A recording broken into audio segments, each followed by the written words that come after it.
নমস্কার আপনাদের সবাইকে। আপনাদের স্বাগত জানাই আমার আরেকটি নতুন ব্লগে। স্কিপ না করে সম্পূর্ণ ভিডিওটি দেখার অনুরোধ রইল। এই ভিডিওতে আমি আপনাদের সামনে উদুপি শ্রীকৃষ্ণা মন্দির প্রতিষ্ঠার গল্প তুলে ধরব।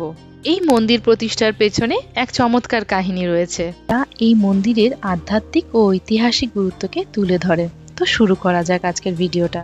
উদুপির মন্দিরের ইতিহাস প্রায় 800 বছর পুরনো। এটি প্রতিষ্ঠিত হয়েছিল দ্বাদশ শতকে মাঘ মাসের শুক্ল একাদশীতে বিশিষ্ট দার্শনিক ও আধ্যাত্মিক গুরু মাধবাচার্যের দ্বারা। কথিত আছে, বহু বছর আগে একবার এক বণিক মূল্যবান পণ্য বোঝাই জাহাজ নিয়ে সমুদ্রপথে যাত্রা করছিলেন। উডুপির উপকূলে পৌঁছানোর পরই তার জাহাজটি এক ভয়ঙ্কর ঝড়ে পড়ে। বিপদের মুখে পড়ে বণিক দেবতাকে স্মরণ করতে শুরু করেন, যেন কোনো মতে তার জীবন ও পণ্যদ্রব্য রক্ষা পায়। ঠিক সেই মুহূর্তে উপকূলের ধারে ধ্যানে বসা মাধবাচার্য সেই বিপদের সংকেত অনুভব করেন।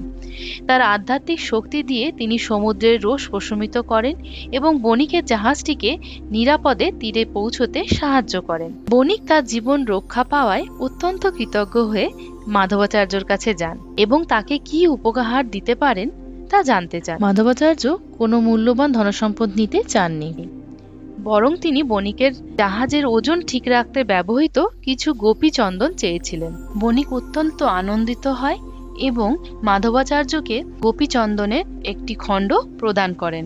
পরবর্তীতে মাধবাচার্য এই গোপী চন্দনের খণ্ডটির মধ্যেই বালরূপী শ্রীকৃষ্ণের মূর্তিটি আবিষ্কার করেন। এই বালরূপী শ্রীকৃষ্ণের মূর্তিকেই তিনি মন্দিরে প্রতিষ্ঠা করেন। এখানে আজও এটি ভক্তদের দ্বারা পূজিত হয়।